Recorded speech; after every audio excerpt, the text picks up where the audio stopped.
우리 예배를 위해서 한 목소리 같이 한번 기도하심으로 주일 예배를 하나님께 드리겠습니다.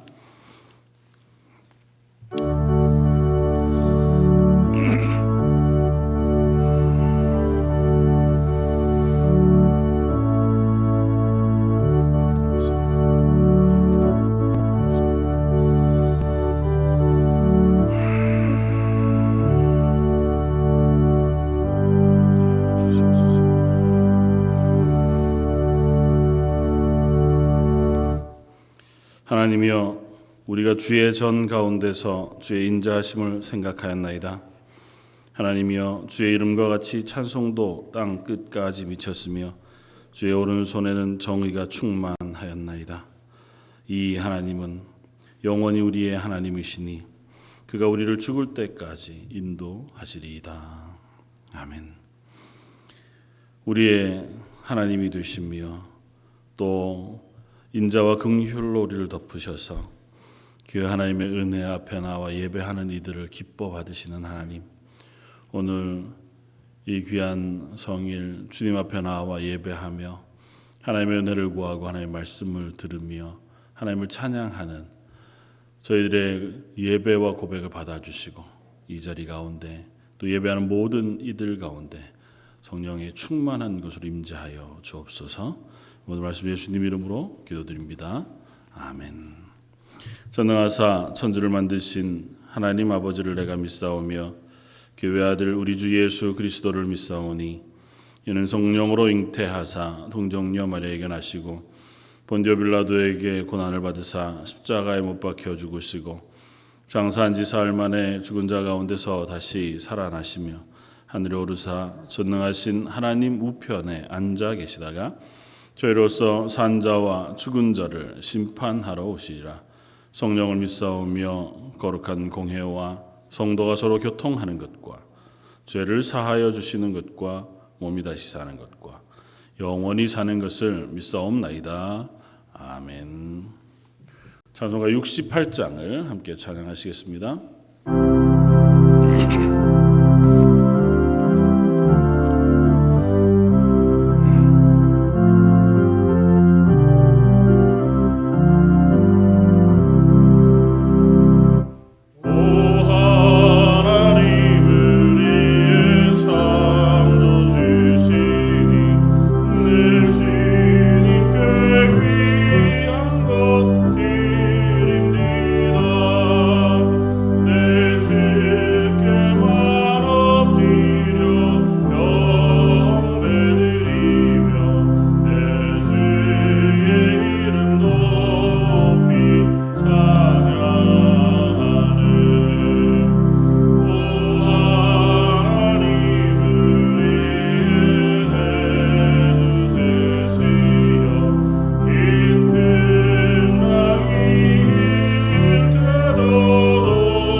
사랑과 은혜가 충만하신 하나님 아버지, 만세전에 우리를 택하시고 때를 따라 우리의 필요를 채워주시는 그 은혜에 감사를 드립니다.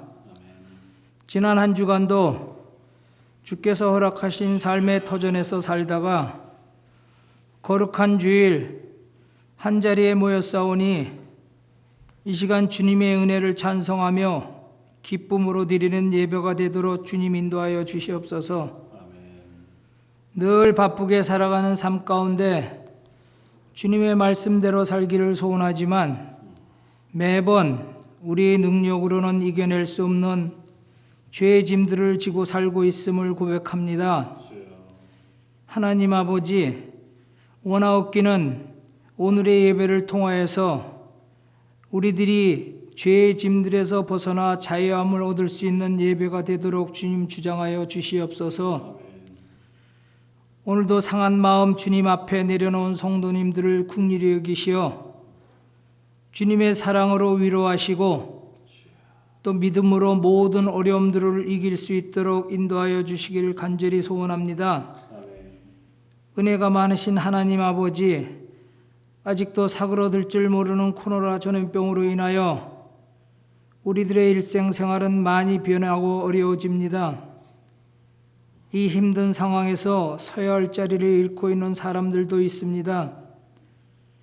이런 일들을 겪을 때마다 우리 인간이 할 수 있는 능력에 한계가 있음을 다시 한번 깨닫게 됩니다.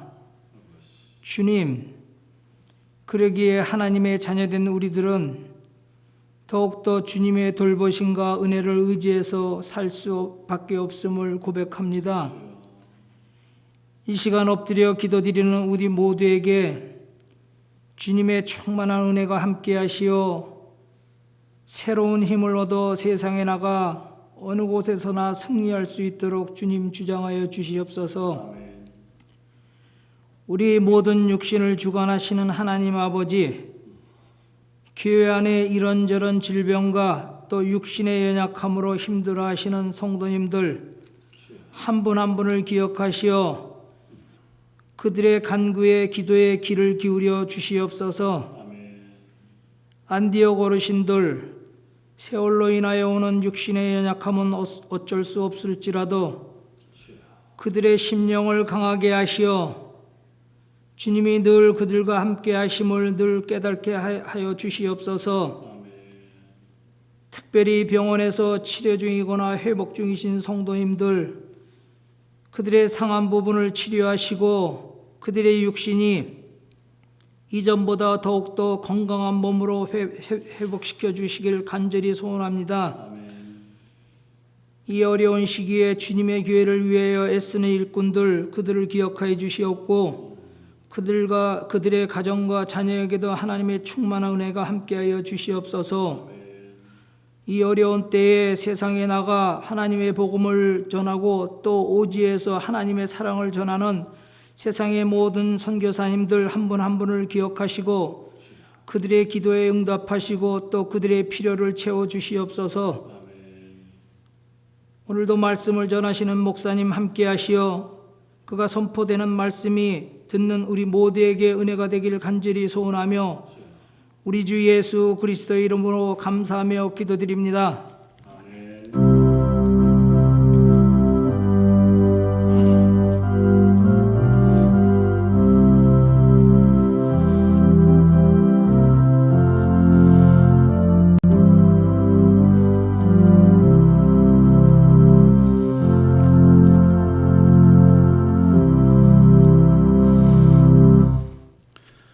찬송가 295장을 함께 찬양하시겠습니다. 295장 찬송.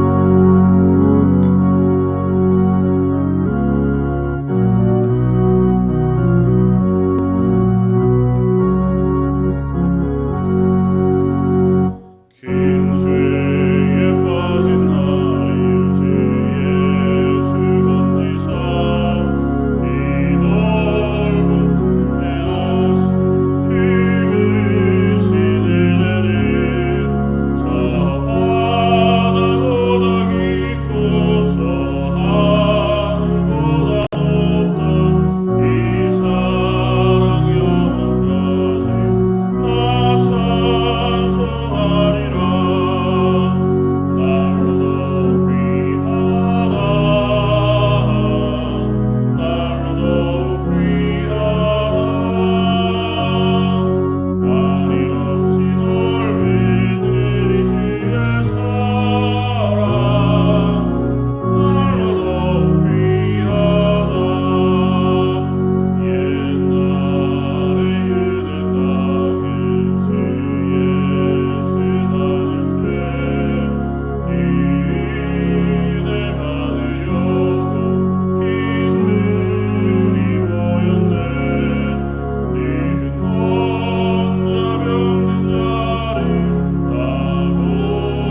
성경 말씀은 구약 성경 창세기 32장 22절로 33절까지의 말씀입니다.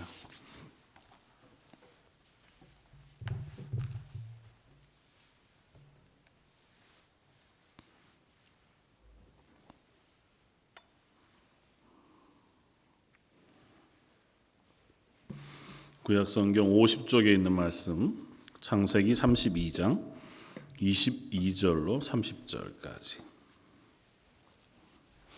차였으면 우리 한 목소리 같이 한번 봉독하겠습니다. 밤에 일어나 두 아내와 두 여종과 11 아들을 인도하여 야복나루를 건널세 그들을 인도하여 시내를 건너가게 하고 그의 소유도 건너가게 하고 야곱은 홀로 남았더니 어떤 사람이 날이 새도록 야곱과 씨름하다가 자기가 야곱을 이기지 못함을 보고 그가 야곱의 허벅지 관절을 치매 야곱의 허벅지 관절이 그 사람과 씨름할 때에 어긋났더라. 그가 이르되 날이 세려하니 나로 가게 하라. 야곱이 이르되 당신이 내게 축복하지 아니하면 가게 하지 아니하겠나이다. 그 사람이 그에게 이르되 내 이름이 무엇이냐? 그가 이르되 야곱이니이다. 그가 이르되 내 이름을 다시는 야곱이라 부를 것이 아니요 이스라엘이라 부를 것이니 이는 내가 하나님과 및 사람들과 겨루어 이겼음이니라. 야곱이 청하여 이르되 당신의 이름을 알려주소서. 그 사람이 이르되 어찌하여 내 이름을 묻느냐 하고 거기서 야곱을 축복한지라. 그러므로 야곱이 그곳 이름을 브니엘이라 하였으니 그가 이르기를 내가 하나님과 대면하여 보았으나 내 생명이 보존되었다 함이더라. 아멘. 오늘 창세기 32장 너무 잘 알고 있는 야곱의 이야기를 가지고 하나님을 만났으나 하고 하는 제목으로 함께 말씀을 나누고자 합니다. 제가 칼럼에도 썼지만 교육학자이기도 하고 심리학자이기도 한 존 듀이라고 하는 사람이 그런 이야기를 했다고 해요. 우리는 경험으로부터 배우는 것이 아니다. 우리는 경험을 성찰하는 것으로부터 배운다. 이렇게. 보통 우리는 경험하는 것이 중요한 존재들이죠. 그래서 우리가 무엇을 경험해야 그것이 비로소 어그리가 되고 혹 내 것이 되기도 하고 무엇을 배울 때에도 내가 직접 경험한 것이 훨씬 더 내 것이 되기가 쉽습니다. 들어서도 학습해서도 책을 읽어서도 우리가 공부를 하기는 하지만 직접 본 것보다 혹은 직접 경험한 것보다는 훨씬 더 못 미치게 되는 거죠. 그러나 또 다른 함정이 있어서 우리의 경험이라는 건 굉장히 감각적이잖아요. 그러니까 내가 보고 듣고 혹은 맛보고 경험하고 손 만져본 그런 것들이어서 옛말에 있는 장님 코끼리 만지기, 코끼리 다리 만지기처럼 내가 경험한 것이 나를 속이는 때도 많이 있는 거죠. 그게 전부라고 생각하니까 내 경험이라고 하는 것을 이길 만한 다른 어떤 것이 별로 없는 거예요. 심지어 우리가 신앙생활 할 때에도 그러니까 우리의 경험, 그러니까 내 체험 아니면 내가 가지고 있는 무엇 그것이 너무 강해지다가 보면 그 말씀을 넘어서는 경우도 종종 생깁니다. 이단들이 주로 그렇게 생겨나는 것이기도 할 터이고 혹 자칫 잘못되어진 극단적인 신앙을 갖는 이들도 아마 그러하다 생각이 되었습니다. 체험이라는 건 너무 중요하죠. 하나님께서 우리에게 체험과 경험을 통해서 하나님의 살아계심과 하나님의 말씀을 우리에게 가르치시기도 하고 또 하나님의 살아계심을 우리로 인정하기도 하시거든요. 그런데 그런 것들이 내 경험 속에만 갇혀 있다가 보면 하나님의 말씀으로 검증되지 않고 하나님의 말씀을 넘어서서 그것도 무시되어질 만큼 내 것이 중요한 그런 존재들이기도 하다 생각이 되어서요. 그래서 경험하고 체험하지만 그것들을 잠시 멈추어 두고 다시 되돌아보고 묵상해 보는 거죠. 한번 묵상해 보아서 정말 그런가 하고 하는 것들을 확인하고 하나님의 말씀과 비추어서 이것은 어떠한가 하는 것들을 또 확인해 보는 과정들을 거쳐가면서 비로소 우리는 우리가 체험한 하나님 또 우리의 경험 속에 허락하신 하나님의 말씀을 더 풍성하고 완전하게 깨닫게 되어지기도 하더라는 것입니다. 또 반면에 정반대의 경우도 있죠. 똑같은 경험을 하고 똑같은 말씀을 들어도 어떤 이들에겐 그것이 아무런 영향을 미치지 못하기도 하고 또 그 경험으로부터 아무것도 배우지 못하는 사람들도 있다고 하는 사실도 우리가 확인하게 되었습니다. 요즘 인터넷 영상 같은 데 보면 꽤 자주 등장하는 그 말 혹은 문구 같은 것이 하나 있는데 그게 뭐냐 하면 인간의 욕심은 끝이 없고 같은 실수를 반복한다. 강아지가 이렇게 나와서 그러니까 사람들은 자기의 욕심 때문에 뻔한 실수들을 자주 해요. 특별히 이제 잘 쓰이는 게임 같은 데서도 그렇고 아니면 우리들이 무슨 운동을 하거나 혹은 어떤 것에 투자하거나 할 때에도 비슷한 일들을 하죠. 아주 크고 묵직한 실패들도 있지만 자잘한 것에서 요거까지는 괜찮은 것 같죠. 그래서 한 번 더 하면 필경은 실패한 경험이 있는데 그 다음에도 또 이번에는 될 거야. 지난번엔 요래서 안 됐지. 우리 남자 성도들 골프 치시는 분들 대부분 아시지만 지난번에 이게 잘 안 돼. 오늘은 잘 될 거야. 해보다가 보면 안 되잖아요. 저는 안 되더라고요. 안 되잖아요. 그럼에도 불구하고 또 다음에는 될 것 같은 거죠. 똑같은 실수들을 우리가 늘 반복하는 것은 그게 인간의 연약함이기도 하고 또 그것이 하나님이 우리의 만드신 모양이기도 한 것 같아 보입니다. 그래서 그런 과정을 우리가 통과하면서 그 경험들을 반추하고 묵상해 가면서 그 속에서 조금 더 나은 방향으로 혹은 하나님을 우리가 묵상하는 방향으로 나아가는 것 그것이 참 지혜로운 일이겠다. 오늘 본문에 나오는 야곱이라고 하는 사람 이야기를 우리가 읽다가 보면 참 우리와 많이 닮았다. 물론 이제 우리보다 훨 나은 사람이기도 하죠. 그럼에도 불구하고 이 사람의 이야기들 속에 보면 우리의 연약한 모습들이 하나씩 다 보이는 것 같아서 되게 친밀해 보이는 사람 중에 하나입니다. 믿음의 선진들 그 담대한 믿음과 흔들리지 않는 태도들을 보면 감히 범접하기 어렵고 존경하고 나도 그래야지 하는 마음은 생기지만 반면에 야곱은 너는 어떻게 그러나 이렇게까지 하나님이 야곱에게 은혜 베푸시고 인도해 주셨는데 그래도 왜 변하지 않을까 싶은 생각들이 계속 있는 것을 봅니다. 야곱의 이야기 가운데에서도 오늘 야복 나루에서 하나님을 만난 이야기는 아주 특별한 야곱의 경험이자 그의 인생의 이야기이기도 하다 생각이 되어져서 아마 모두 다 그 배경을 모르지는 않으실 터이니 이 얘기들 속에 야곱의 모습 속에서 우리의 모습을 한번 발견하면서 말씀 묵상해 보면 좋겠다 생각이 되었습니다. 이 날은 야곱에게 있어 특별한 날이었습니다. 배경으로 간략하게 따져보자면 야곱이 아버지 집에서 살다가 아버지의 축복을 아버지를 속여서 대신 받고 그것으로 인하여 형 에서가 분노한 것을 피해 외삼촌 라반의 집으로 도망해 갔습니다.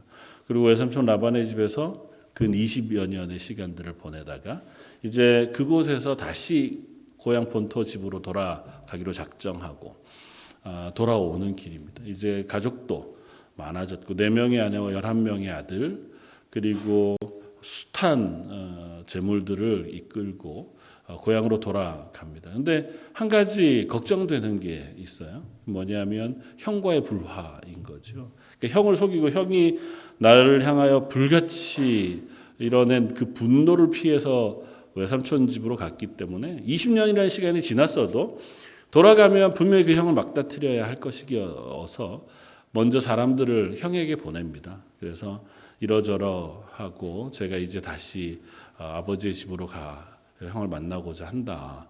하는 사람을 미리 보냅니다. 그런데 되돌아온 사람이 그에겐 전했는데 그 형이 400명의 사람을 이끌고 야곱을 맞으러 오고 있다는 이야기를 했습니다. 표현은 그냥 이렇게 되어 있지만 야곱이 그것으로 인하여 전전긍긍한 것으로 보아서 에서의 반응이 호의적이진 않았던 것 같아 보여요.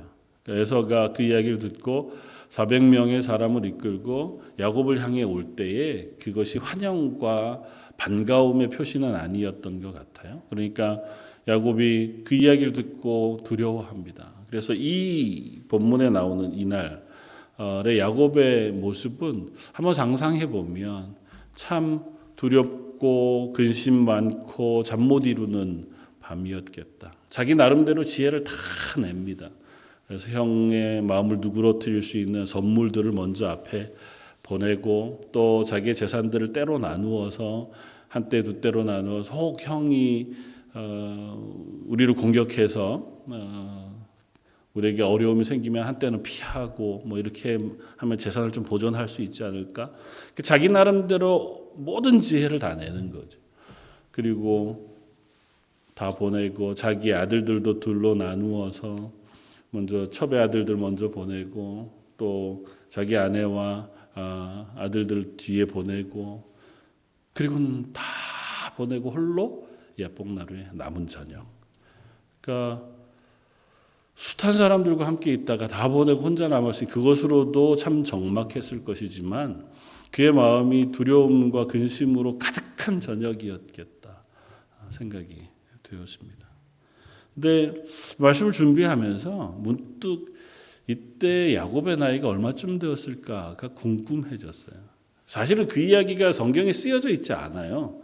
그래서 야곱이 외삼촌 라반의 집으로 갈 때 아마 청년쯤이었겠다가 돌아올 때는 자식들을 데리고 오니 이제 뭐 장년, 중년쯤 되었겠다 이렇게 보통은 이제 상상하고 말씀들을 읽어왔고 저도 나이도 좀 더 많았기는 하겠지만 뭐 그 정도쯤이었겠다는 생각을 가지고 말씀을 늘 대했죠. 그래서 근데 문득 이 야곱이라는 사람의 인생 가운데 하나님께서 여러 번 나타나셨어요.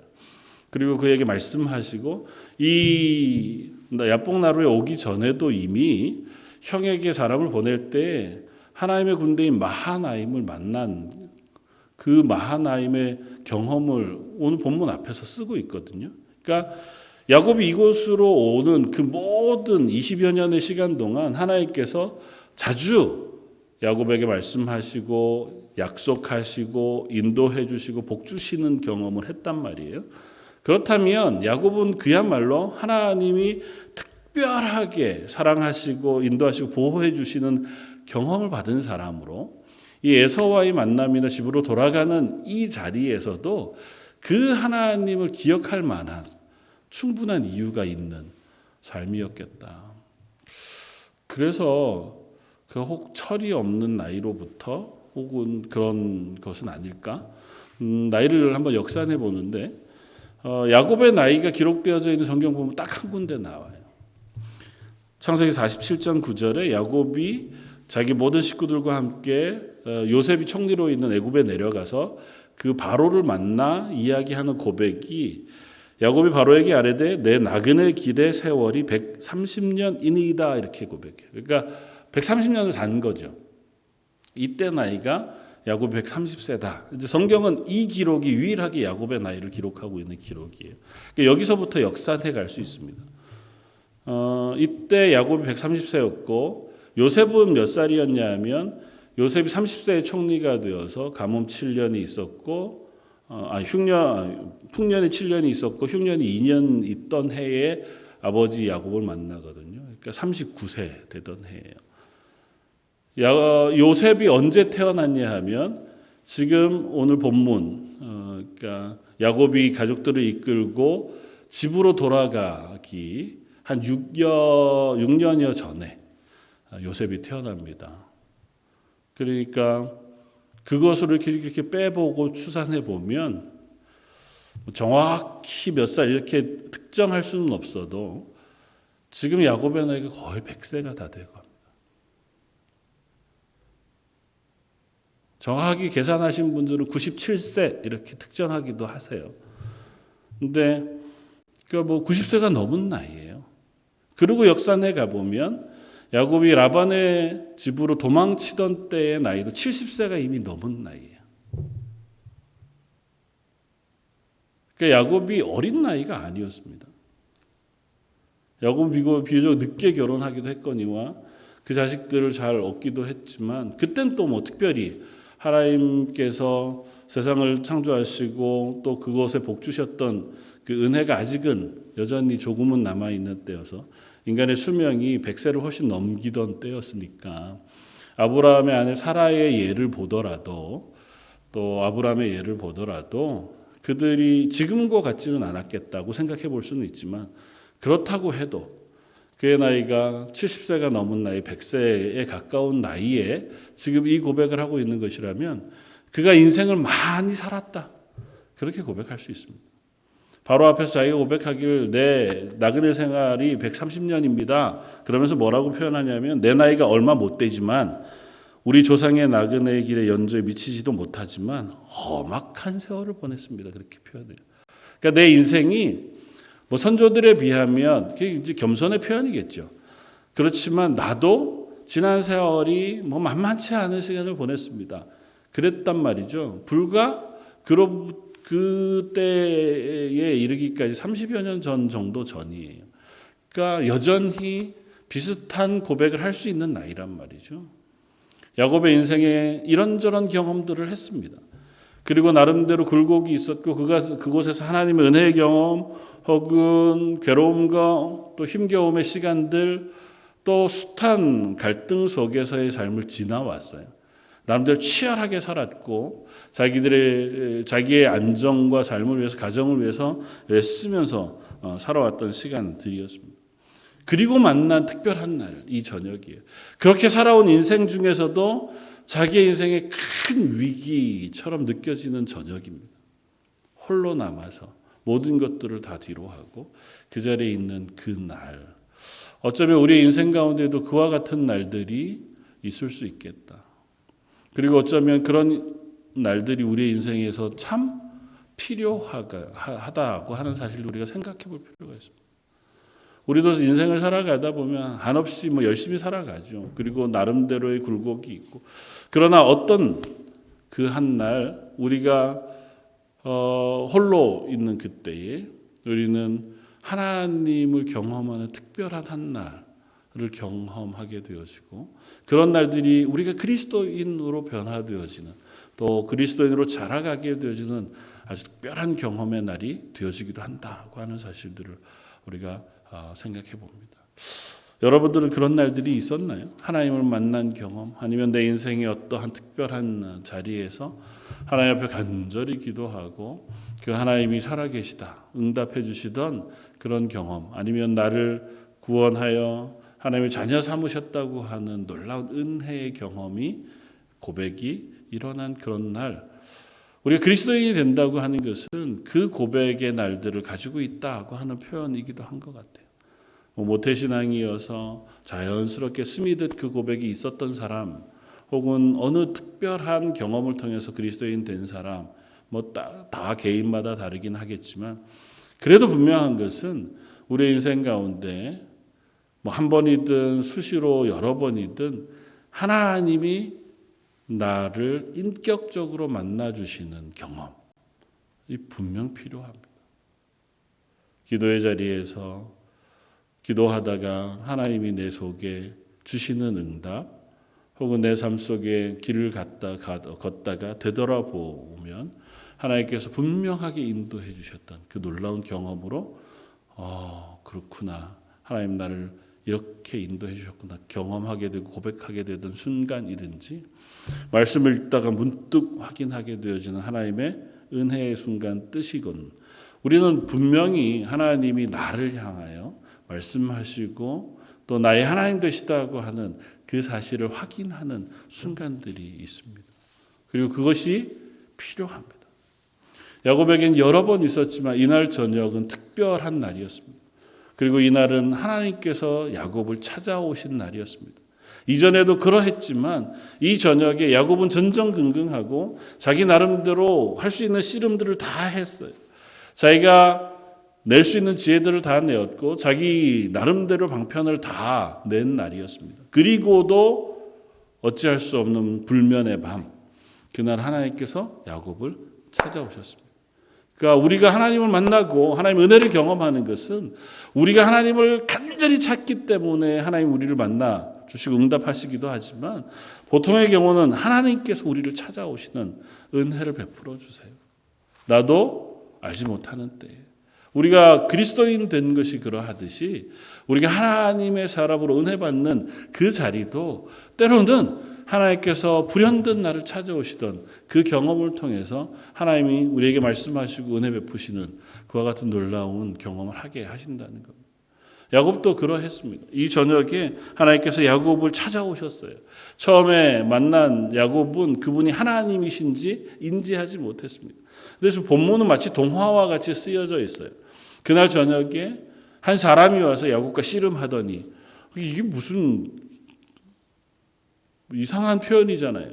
그 저녁에 두려워서 홀로 근심하고 있는 야곱이 누군가가 왔다고 해서 씨름, 아마 싸웠다는 얘기겠죠. 운동 경기를 했다는 얘기는 아니고 그것으로 막 씨름하는 이런 일이 있기가 쉽지 않지 않겠습니까? 근데 그 씨름이라는 게 상대를 제압하고 그리고 나서 도망하거나 피하는 씨름은 아니었던 것 같아요.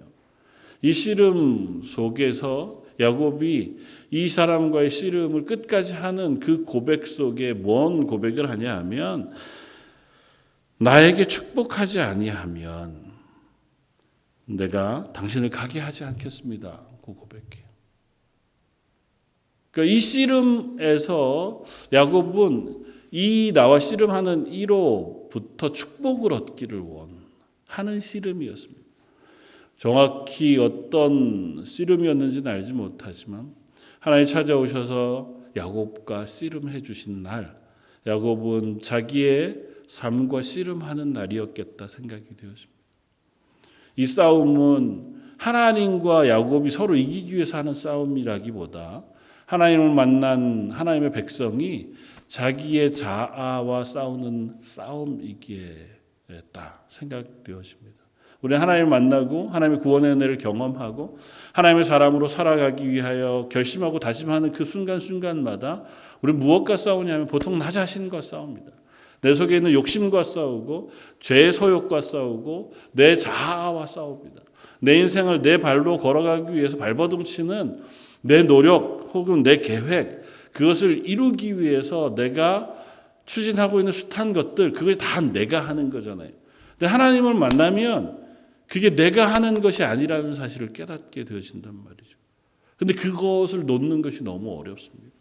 자녀의 문제도 마찬가지입니다.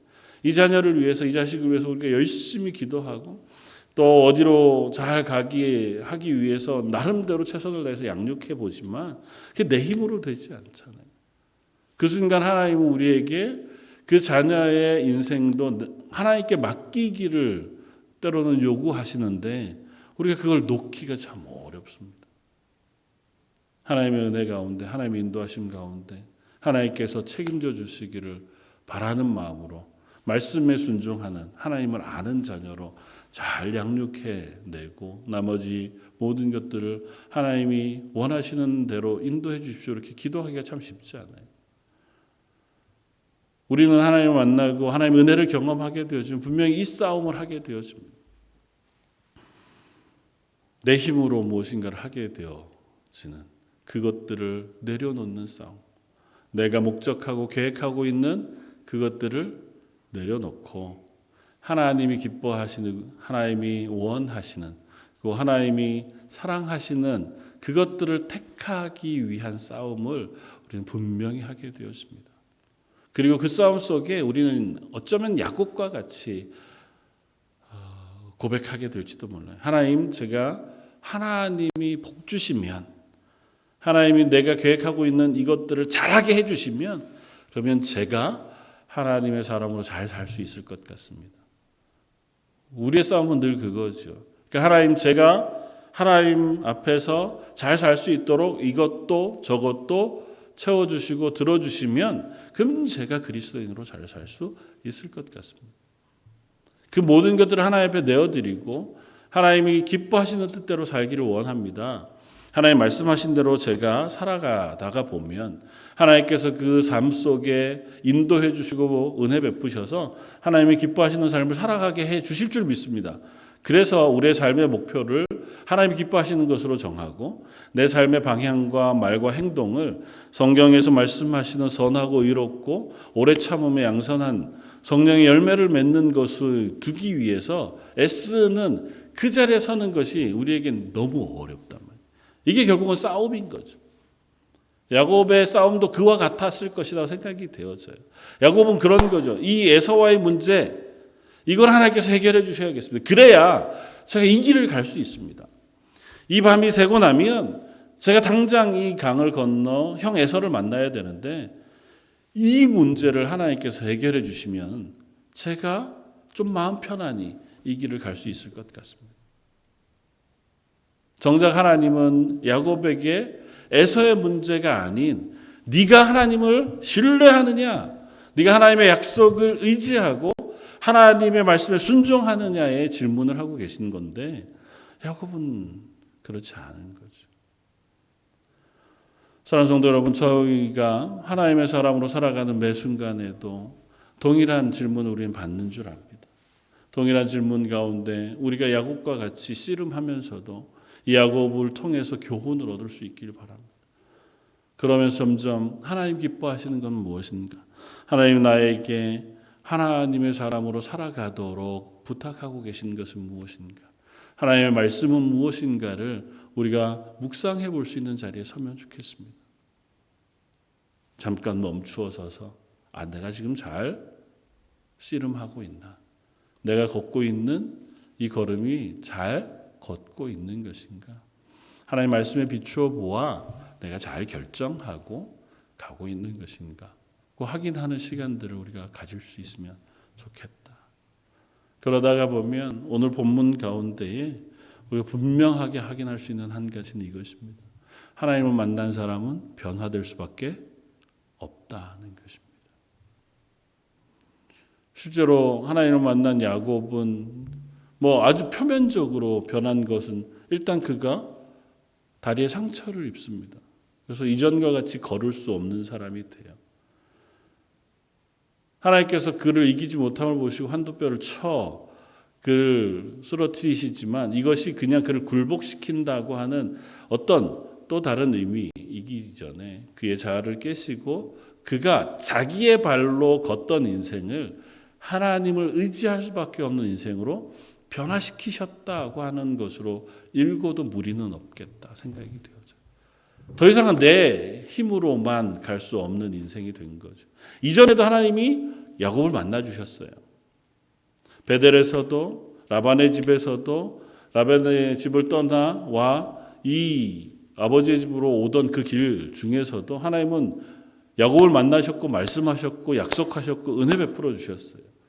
그럼에도 불구하고 야곱은 그 하나님의 은혜를 자기의 것으로 경험하면서도 그 하나님을 의지해서만 걷는 하나님의 백성, 하나님의 자녀로의 걸음을 온전히 걷고 있는 것 같아 보이지는 않아요. 순간순간 자기의 욕심을 따라, 자기의 계획을 따라, 혹은 자기의 생각을 따라 살아가고 있는 사람이기도 한 것 같아 보입니다. 이 야복강을 지나고 야곱은 여전히 또 연약한 모습을 보이지 않는 것은 아니지만 완전히 다른 사람으로 변화될 수밖에 없었겠다. 자기의 다친 다리를 보면서 자기의 걸음에 불편한 것들을 경험하면서 하나님을 의지하지 않을 수 없고 또 하나님을 찾지 않을 수 없는 그와 같은 사람이 되었고 자기의 집의 모든 우상들을 다 제하고 하나님 앞에 제단을 쌓고 예배하는 자리로 나아갈 수 있는 사람이 되어졌겠다. 또 하나는 그의 이름이 바뀌었습니다.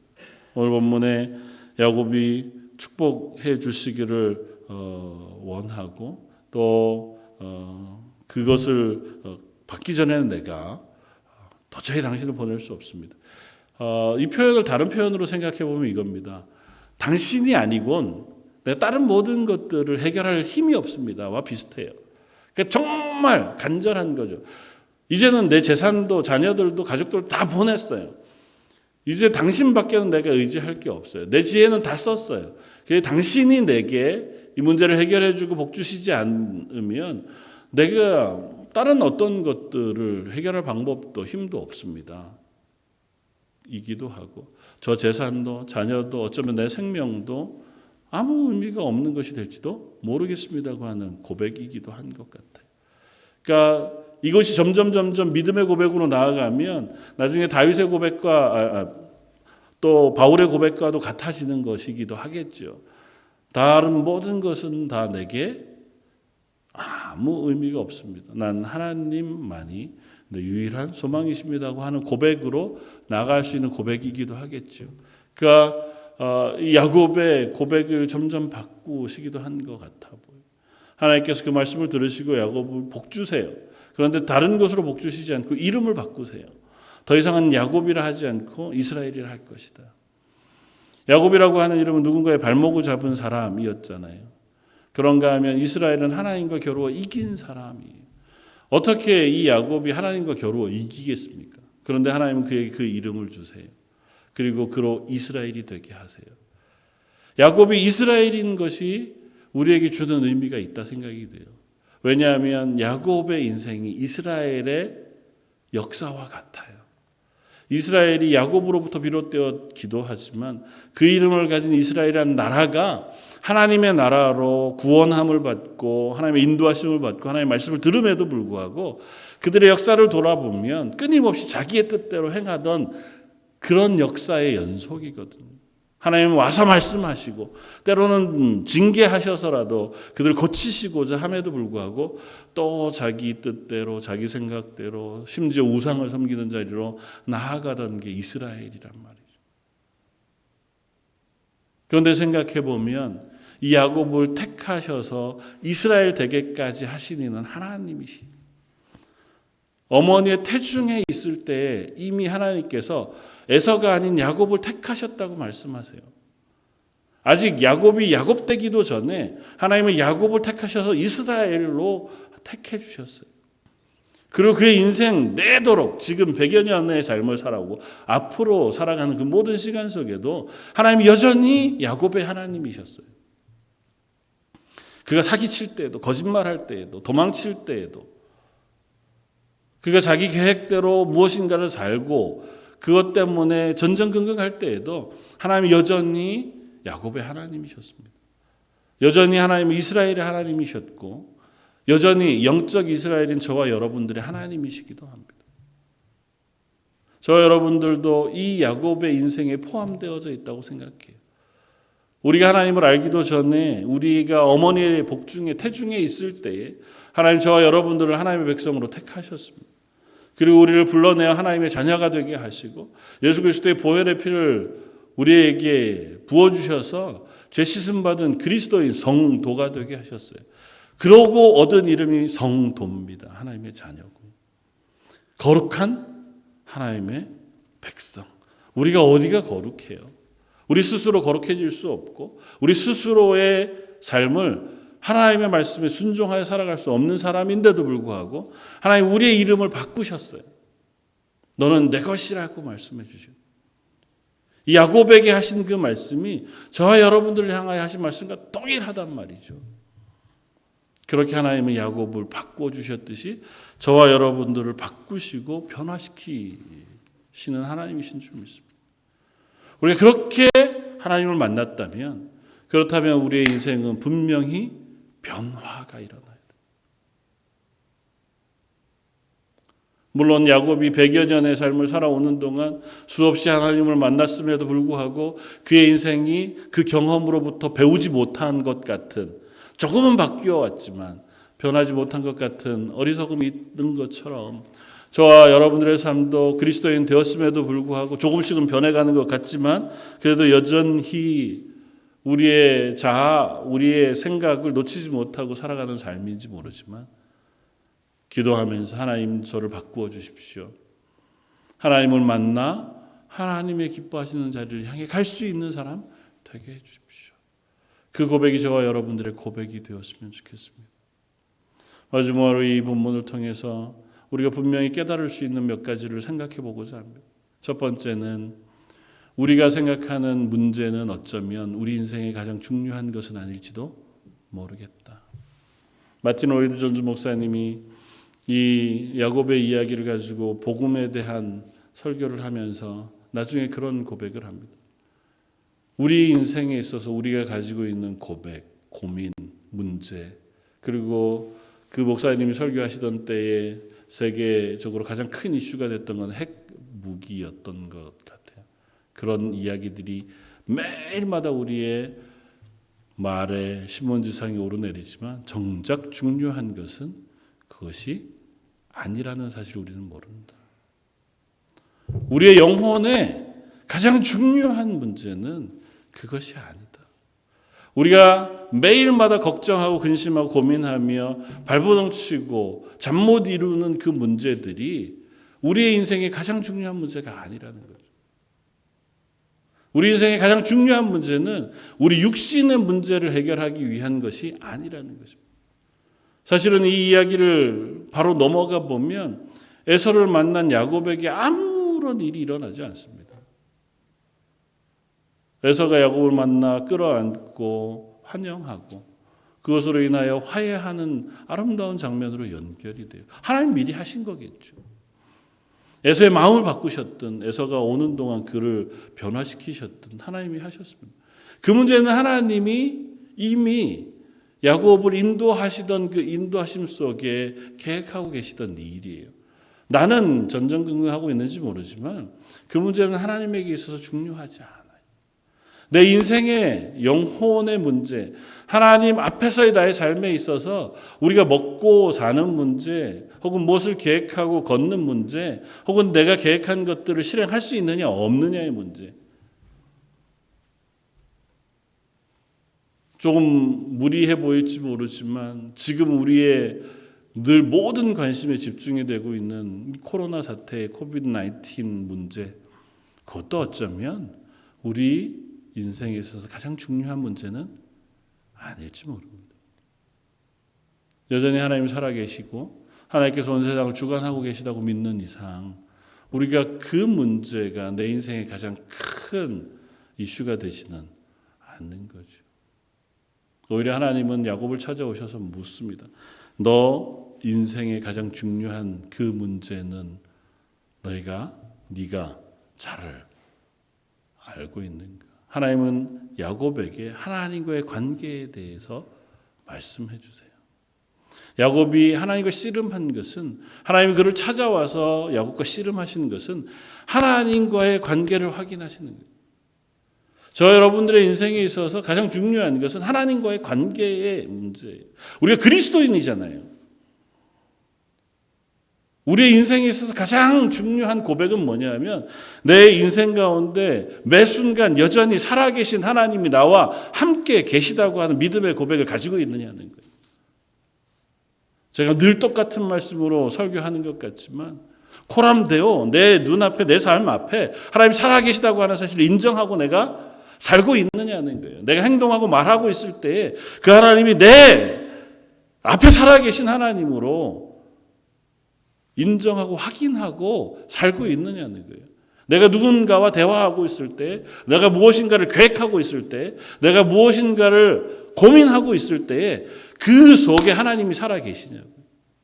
살아계신 하나님, 전능하신 하나님이 우리 인생의 주권자이신 하나님에 대한 고백이 그 안에 있느냐는 거죠.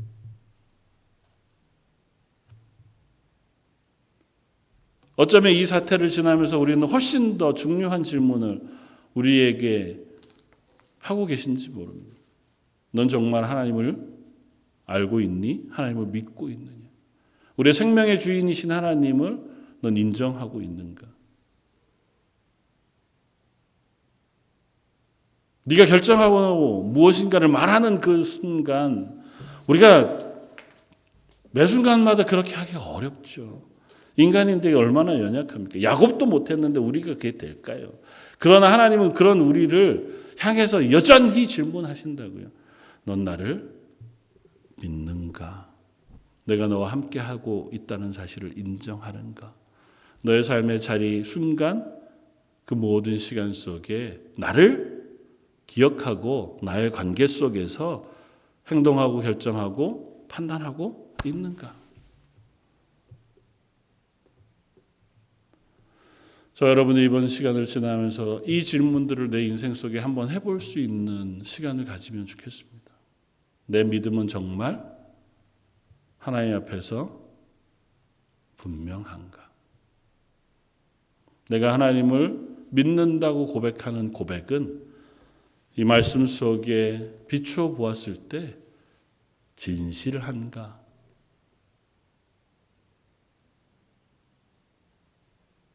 난 하나님 보시기에 그리스도인인가? 우리가 그 문제로 한번 씨름해 볼 수 있는 시간들을 가지면 좋겠습니다. 정말 나는 그런가? 혹 그것이 좀 희미해졌다면 시간을 정해놓고 잠자리에 들기 전에 한번 씨름하면서 기도하는 시간을 가지면 좋겠고, 말씀을 읽으면서 정말 그런가 해서 하나님 제발 이 말씀이 제게 깨달아지게 해 주십시오. 간절히 사모하는 시간을 가시면 좋겠습니다. 아무 일도 없이 무덤덤하게 그렇게 지날 것이 아니라 내 인생 속에 특별히 찾아오시는 하나님을 간절히 사모하면서 하나님 내가 다시 한번 하나님 앞에 그리스도인으로 확인되어지고 경험되어지게 해주십시오. 그렇게 우리가 묵상하고 또 고백하는 시간을 가지면 좋겠습니다. 마지막으로는 그런 실패에도 불구하고 하나님은 여전히 우리를 기다리시고 인도하시는 하나님이시라는 것입니다. 야곱의 실패에도 불구하고 또 찾아오신 하나님. 그가 세겜에 정착해 살고 그것으로 인하여 또 위기 상황에 놓였을 때에 여전히 그를 떠나지 않으시고 그를 베델까지 인도하신 하나님. 요즘 말씀 묵상 가운데 새벽 예배 가운데 그 야곱의 삶 속에 여전히 자녀들을 향한 편애가 있었고 그것으로 인한 갈등이 그 야곱의 집에 있었어요. 그럼에도 불구하고 여전히 야곱의 하나님이셨던 하나님. 하나님 그렇게 우리를 여전히 기다리고 인도하시는 하나님이세요. 그러나 기억할 것은 그 시간이 영원하지 않다는 것입니다. 하나님 오래 참으시고 우리를 기다리시는 하나님이셔서 우리가 실패해도 또 기다리시는 하나님이지만 그 시간이 영원하지는 않다고요. 우리의 인생은 분명히 유한합니다. 그리고 그 속에서 하나님 우리가 하나님의 자녀라고 하는 고백을 받으시기를 원하신다는 것입니다. 우리의 시간이 앞으로 얼마나 남았는지 알 수 없습니다. 이 땅의 시간이 얼마나 남았는지도 우리는 잘 알지 못합니다. 그러나 저 여러분들에게 지금 오늘 이 순간 하나님 고백받으시길 원하시는 줄 알고 그 하나님을 향한 믿음의 고백을 해드릴 수 있는, 아니 그것으로 인해 그리스도인으로 나 자신을 다시 한번 세울 수 있는 저와 여러분들 되시기를 주님의 이름으로 부탁드립니다. 같이 한번 기도하겠습니다. 브니엘에서 하나님을 만난 야곱이 그 하나님을 붙잡고 씨름하듯이 저의 인생 가운데에도 하나님 찾아오셔서 우리를 씨름하시며 우리를 하나님의 것으로 만들어 가시는 줄 믿습니다. 그 하나님의 은혜와 인도하심을 저희들이 다 알지 못하고 여전히 눈앞의 것으로 인하여 전전긍긍하고 그것에 마음을 두고 많은 사람들이지만 기어이 저희를 하나님의 것으로 바꾸시는 하나님의 은혜가 저를 이곳까지 인도해 오신 줄 믿습니다. 이 시간들을 지나가며 다시 한번 우리 스스로를 돌아보고 내 믿음을 점검하고 또 다시 한번 하나님의 사람으로 내 믿음의 고백을 확인해 나아가는 시간 되어지게 해주셔서 저런 던제일 장로교에서 그 모든 성도들과 그 가정이 하나님 앞에서 또다시 한번 믿음의 놀라운 경험과 고백을 할 수 있는 은혜를 베풀어 주옵소서. 오늘 말씀 예수님 이름으로 기도드립니다. 아멘. 찬송가 325장을 함께 찬양하시겠습니다.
앞에 광고 말씀 주보를 참고해 주시고 계속 1부, 2부로 나뉘어서 드리는 예배에 기억하시고 참석해 주시면 좋겠습니다. 다음 주일부터 주일학교 모임도 예배도 시작하려고 합니다. 일단은 친교실에서 공간을 좀 넓게 두고 거리를 지키면서 주일학교 예배를 드리고 또 어른 예배 시간에 맞추어서 또 뭐 특별하게 모여서 접촉하지 않은 상태에서 순서를 가지려고 합니다. 그래서 기억해 주시고 주일학교 예배는 2부 예배 시간 맞추어서 11시 30분에 모이려고 합니다. 그래서 일단 저희가 뭐 이번 주 학교 등교하는 상황들을 또 지켜보기는 해야 하겠지만 일단 예배 모이는 것에 기억해 주시고 자녀들 보내주시고 함께 예배할 수 있도록 기도해 주시기를 부탁을 드립니다. 준비하는 우리 전사님 또 선생님들 위해서 또 참석하는 우리 자녀들 위해서 또 여전히 온라인으로 모인 우리 EM을 위해서도 기도해 주시기를 부탁을 드립니다.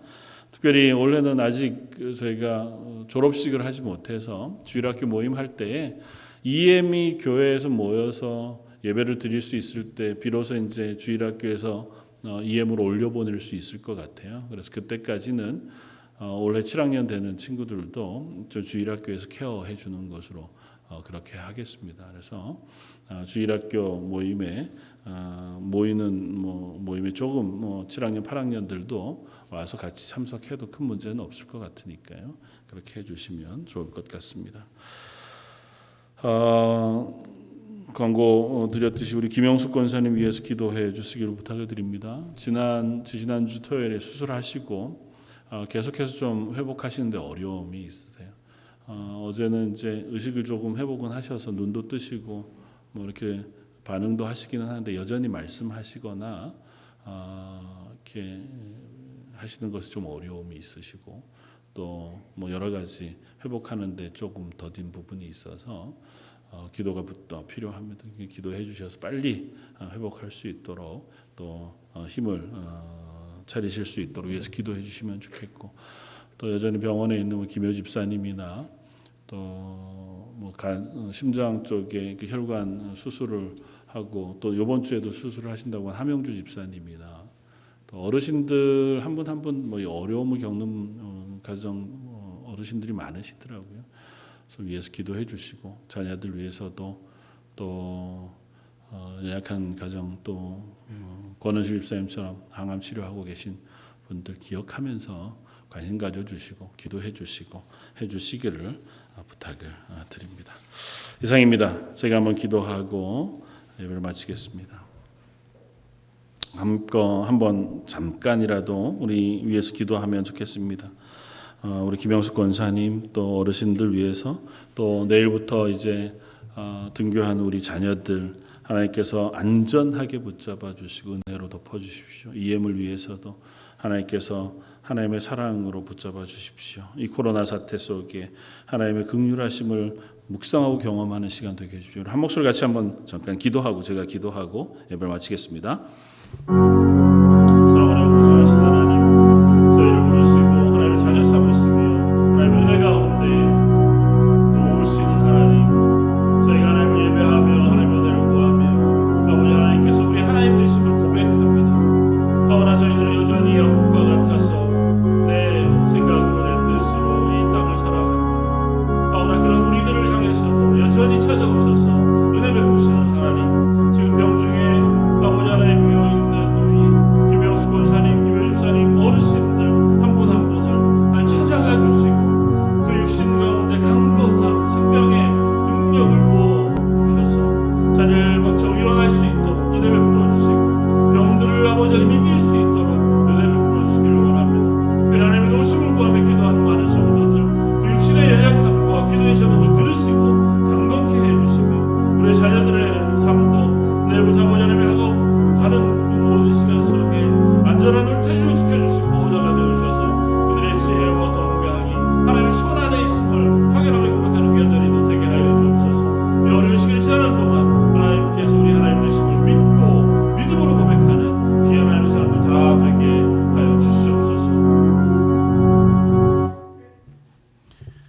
감사와 찬양을 받으시기에 합당하신 주님, 우리의 생명의 주인이시자 우리의 삶의 주권자이신 하나님, 이 시간 기도하며 하나님의 은혜를 구합니다.